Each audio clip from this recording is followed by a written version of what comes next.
les Kernet. Lui, il était aussi entendu hier, mais pas à la prison, mais plutôt au niveau de l'Assemblée nationale. C'est le ministre des Transports, voie des communications et des enclavements. C'est l'affaire des entreprises publiques. Et en ligne de mire, la question de Congo Airways. Aujourd'hui, le trafic est perturbé. Congo Airways n'a qu'un seul aéronef. Moi, je crois par rapport au ministre des Transports, Chérubin Okende, que j'aime bien, parce que je trouve que c'est un politique très engagé, il croit à ses idées. Mais j'ai l'impression que nommé ministre, il n'essaie jamais de partir de sa casquette de mandataire public. Je rappelle que Chérubin Okende a été administrateur, délégué technique, directeur technique oui. de la défaillante LAC, lignes oui. aériennes congolaises, pour que par après il puisse être propulsé comme ADG intérim d'une entreprise qui n'existait même pas. C'est un grand syndicaliste alors. Voilà. Évidemment, ça se sont passés avant de s'engager dans la politique. C'est pourquoi je dis, c'est-à-dire, c'est comme si quelque part, nommé au ministère des Transports, Chérubin Okende nous donne l'impression qu'il est venu plus pour régler des comptes à ses vieux ennemis. Et vous voyez d'abord, avant d'arriver à Congo Airways, vous voyez en fait ce qui se passe à l'OGEFREM. Depuis sa nomination au ministre des Transports, il a déjà nommé 2 comités intérimaires. Oui. Le premier comité intérimaire, c'était quand il a fait débarquer Saïba pour mettre Manzila. Il s'est brouillé avec Manzila, tout ça, quelqu'un qui l'a nommé à titre intérimaire. Et puis, pas plus que hier, il vient de nommer un autre intérimaire.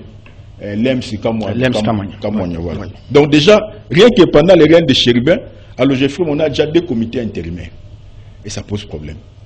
Et si on va plus loin au niveau de Congo Airways. Congo Airways aujourd'hui, parce que dans ces pays, les gens sont souvent allergiques à l'histoire. L'histoire, elle est laquelle? Pourtant, l'histoire, c'est celle qui nous éclaire et qui nous guide pour bien baliser l'avenir. Rappelons que quand Congo Airways a été créé en 2014 ou 2014, 2015 ou 2014, en tout cas 2014 si je ne me trompe pas, Congo Airways avait 4 avions. Oui. 2 Airbus et des bombardiers. Oui. Et c'était une compagnie qui était vouée à un très bel avenir. Parce que les gens ne comprennent pas comment Congo Airways a été créé. Congo Airways, les grands actionnaires de Congo Airways, ce sont les entreprises du portefeuille. Ah oui, il y a la CNSS, oui. Il y a le FPI. En fait, on a fait un montage financier de façon à ce que ces entreprises-là contribuent au capital social et qui siègent en même temps au conseil d'administration. Oui. Malheureusement, quand les régimes basculent, ces entreprises qui devaient en principe avoir le droit de siéger au conseil d'administration ont été débarquées. Parce qu'aujourd'hui, ce qui se passe avec Congo Airways, on est en train de se démarquer de cette notion de la continuité de l'État. En fait, le problème, c'est qu'on voudrait simplement... C'est comme si on est dans une stratégie de revanche. C'est-à-dire parce que Congo Airways n'a pas été créé par nous, alors il faut qu'on la laisse mourir. Pour qu'on crée quelque chose dont on sera les vrais génitaires. C'est ça le problème. C'est l'image que ça donne malheureusement. Pas l'image que ça donne, c'est ça la réalité. C'est-à-dire, comment expliquer que dans un pays, vous avez une compagnie détenue entièrement par l'État congolais. Même si... le capital a été souscrit par des entreprises du portefeuille, mais ces entreprises sont en majorité détenues par l'État congolais. Donc c'est comme si c'est l'État congolais qui est propriétaire de Congo Airways. Mais vous dites non, au lieu de relancer l'entreprise Congo Airways, nous on va créer une autre, Air Congo. Air Congo. Maintenant on se dit, bon, pour qu'on crée Air Congo, il faut qu'on ait un argument. C'est-à-dire pour que la justification de Air Congo ait un sens, il faut que l'autre tombe d'abord en faillite.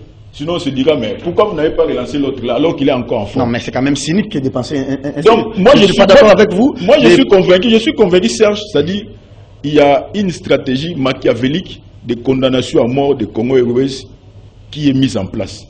Mise en place simplement parce qu'on voudrait dire, non, voilà, parce que ça n'a pas été créé avec nous et que le montage financier n'a pas été correct, c'est que les gens qui l'ont créé avaient déjà préparé... On des parts d'intérêt ou des parts des rétrocommissions, des parts et d'autres. Nous aussi, nous pouvons faire comme nous. Non, pas forcément ça. On s'est dit, bon, en fait, on est dans une sorte de stratégie de victimisation. On s'est dit, bon, Congo Airways a été créé sous Kabila, avec Matata comme Premier ministre. Si cette entreprise-là prospère, on dira non, c'est un bel exemple. C'est ça la lecture politique. Et on ne peut pas aller au-delà. C'est ça la réalité. Je vais revenir à vous. Vous avez épinglé 2 cas. Le premier, celui de l'OGEFREM. Le deuxième, celui de Congo Airways. Je n'ai pas compris, cher confrère, Joseph Voto. On nous a présenté des embrayeurs ici, non, n'est-ce pas? Oui. Des embrayeurs, on dit Kenya Airways, coopération. Mais il y a également le chef qui nous avait annoncé l'achat de près de 4 aéronefs avec une firme brésilienne, je crois. Toujours embrayeur. Embrayeur. Mais... ça ne vient pas, mais nous apprenons maintenant que le gouvernement veut plutôt penser à l'option de Ethiopian Airways.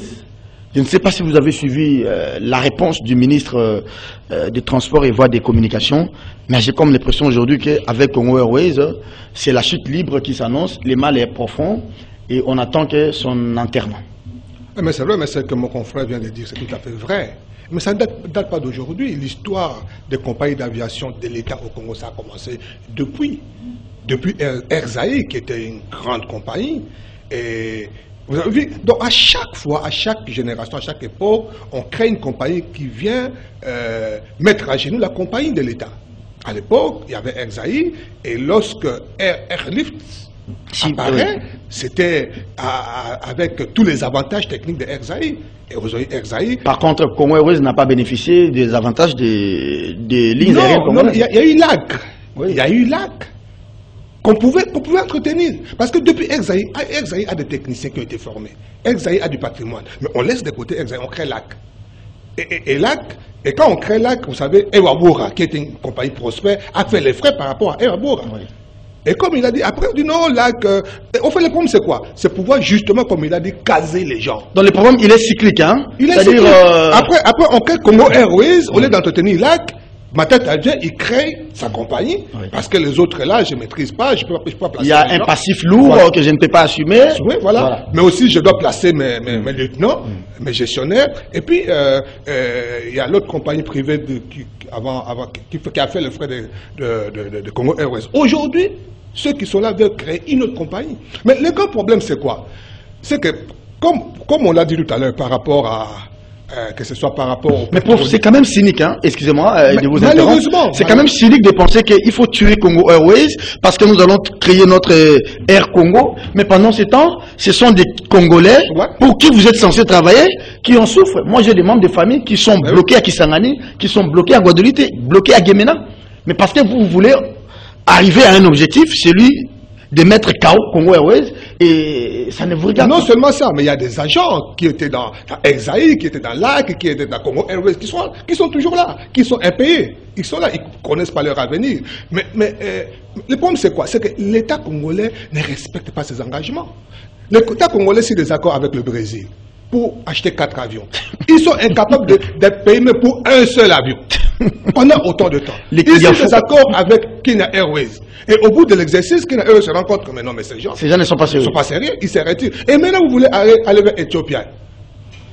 Mais il faut être sérieux. Il faut respecter ses engagements. L'État crée Congo Airways a pris les engagements avec d'autres entreprises. Mais vous ne voulez pas respecter ces engagements-là. Mais qui va vous prendre au sérieux? Qui va vous prendre au sérieux? C'est ça le problème. Donc, comme on dit, on déshabille Saint-Pierre pour habiller Saint-Paul, mais on ne va pas s'en sortir. Mais est-ce que les assurances du ministre hier à l'Assemblée nationale vous ont convaincu? Il a dit il y a 7 aéronefs avec Ethiopian qui vont bientôt venir. Il y a un autre avion qui était parti au Maroc, je crois, si ma mémoire est bonne. Même ça, ils n'ont pas payé les factures. Voilà. Serge, ça vous avez raison. Serge, pour être franc et direct, je disais, en fait, le ministre des Transports nous a tous voulés dans la farine. Non, comment ça? Parce que tout ce qu'il a dit là, il n'y a rien de ce qui est vrai dedans dans son discours là. C'est-à-dire, rien n'est justifié aujourd'hui. Parce que hier, il s'était époumoné à convaincre l'Assemblée nationale qu'il fallait bien créer Air Congo, sans nous convaincre sur les stratégies de réanimation de Congo Airways. Je rappelle toujours que Congo Airways, ce n'est pas une compagnie privée. Ce n'est pas parce que les entreprises privées ont souscrit au capital qu'on en fait une entreprise privée. Non. C'est une entreprise de l'État. Et je crois, mon frère l'a rappelé tout à l'heure, dans ces pays, c'est ce que j'ai dit, on n'interroge pas généralement l'histoire. Les partenariats dans le secteur de l'aviation, ça ne date pas d'aujourd'hui. Vous vous rappelez quand l'AC était en difficulté, l'AC a signé un partenariat avec Air Zimbabwe. Moi, je me rappelle avoir voyagé avec des Boeing 737 flanqué Air Zimbabwe, mais battant pavillon LAC. Mais Air Zimbabwe a fini par partir. C'était une expérience ratée. La deuxième expérience, c'est ce qu'on vient de vivre tout à l'heure avec les 2 employeurs de Kenya Airways. On nous dit non, voilà, c'est parce qu'on ne s'est pas mis d'accord. J'ai suivi dernièrement les... C'est les premiers ministres qui sont allés même Tous les gouvernements pour accueillir. C'est une escroquerie. Les deux vieux avions là, des embrayeurs là. C'était même pas des avions neufs, c'était deux vieux avions que Kenya Airways nous a fait louer. Mais tous les gouvernements c'était là sur le tarmac. Donc je disais, c'est vrai que j'ai suivi dernièrement le DG de Congo Airways qui disait non, voilà, pour justifier justement les retraits de ces deux embrayeurs là. Il dit non, voilà, c'était des charges d'exploitation, on ne savait pas trop si. D'abord, Kenya Airways, vous savez que Kenya Airways, les équipages qui voyageaient à bord de ces embrayeurs, c'était des équipages kenyans. Oui. Pilotes et hôtesses. Ils parlaient anglais là. Voilà, pilotes et hôtesses des Kenyans, il fallait les loger, il fallait faire ceci. Et pour Congo Airways, il estime que non, ça commençait à peser un peu trop sur leur trésorerie. C'est si bien qu'arrivé à 6 mois du contrat qui les liait, ils étaient obligés de rompre. Ça c'est côté jardin.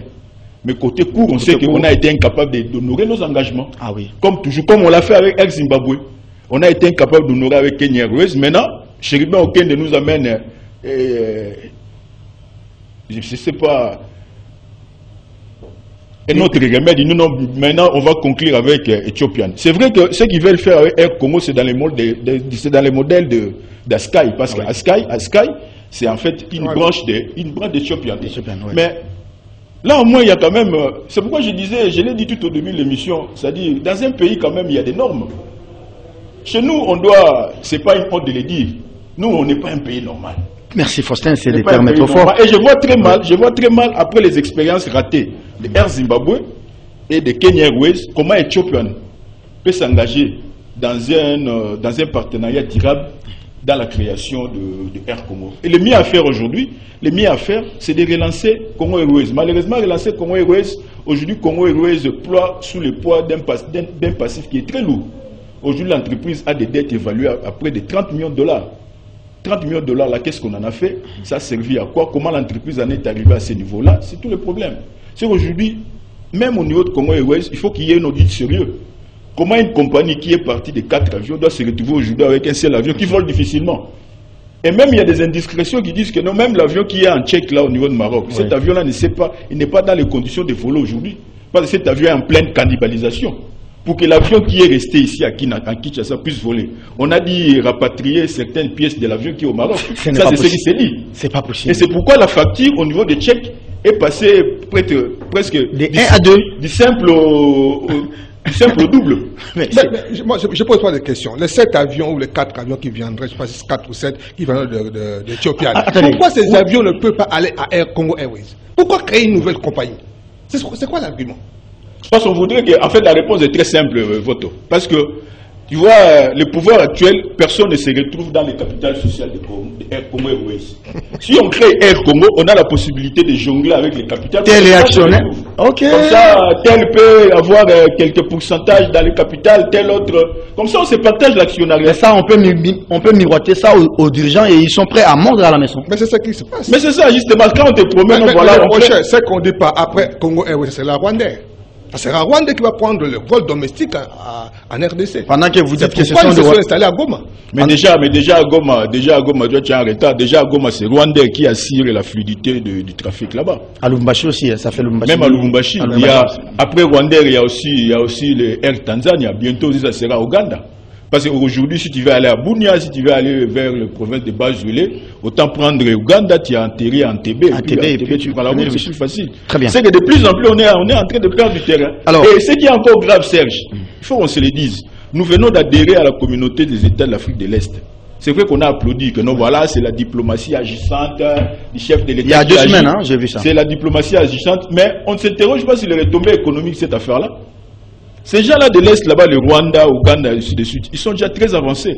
Pour eux, ils se félicitent même qu'ils disent, non, voilà, maintenant, ils auront accès à un marché de 90 millions d'habitants, 90 millions de consommateurs. Oui. Mais nous, en contrepartie, qu'est-ce qu'on va offrir de l'autre côté, là? C'est ça la grande interrogation.